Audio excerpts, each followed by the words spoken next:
Hello, my name is Dr. Amberly Evans.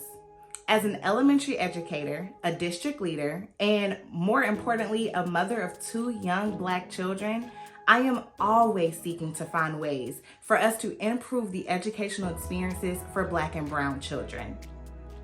As a Black woman and a Black language speaker myself, I found it very difficult to show up in spaces where I could bring my full and most authentic self.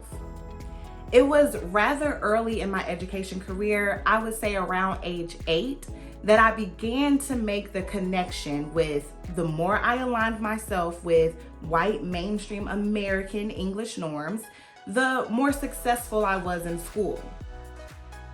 I learned very quickly that I needed to leave cultural habits, cultural practices, linguistic practices that were unique to Black language at the door prior to being able to enter into a classroom.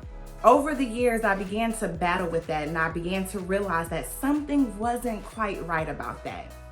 And upon my doctoral program, I was able to do some work, some internal work, where I started to unlearn some of the self-hate, some of the linguistic hate that I had put upon myself over the last couple of years of my life. My passion for linguistic justice has allowed me the opportunity to speak in rooms all around the United States, in which I talk about the profound need for Black language speakers, like any other linguistically diverse speaker, to be able to enter into classrooms that affirm and respect and listen, authentically, actively listen to their language.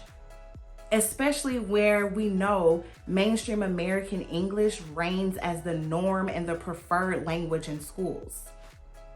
Currently, our traditional system upholds one language over the other. It makes it very unwelcoming for languages that are different than mainstream American English. What can we do as educators to start to create spaces where our students can be their most authentic and full self, where they can bring their language practices from home into schools? So I'm going to challenge you right now, starting today.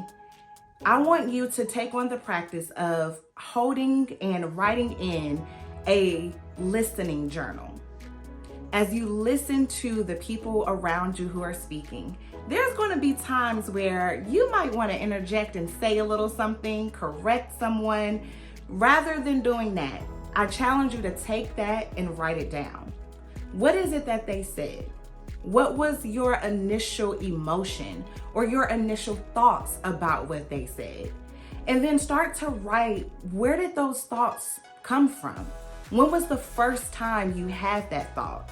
Was it in school when someone corrected you? Start to unravel that thread to figure out where some of those implicit and explicit biases may lie within ourselves. Because before we can do the work of creating those spaces for our students, we have to create space for ourselves. Because the unfortunate truth is, too often those implicit and explicit biases live in our instructional practices. We may find ourselves overcorrecting students. We may find ourselves asking students to uphold cultural norms that aren't aligned to theirs. We may want them to have linguistic practices that they don't practice at home.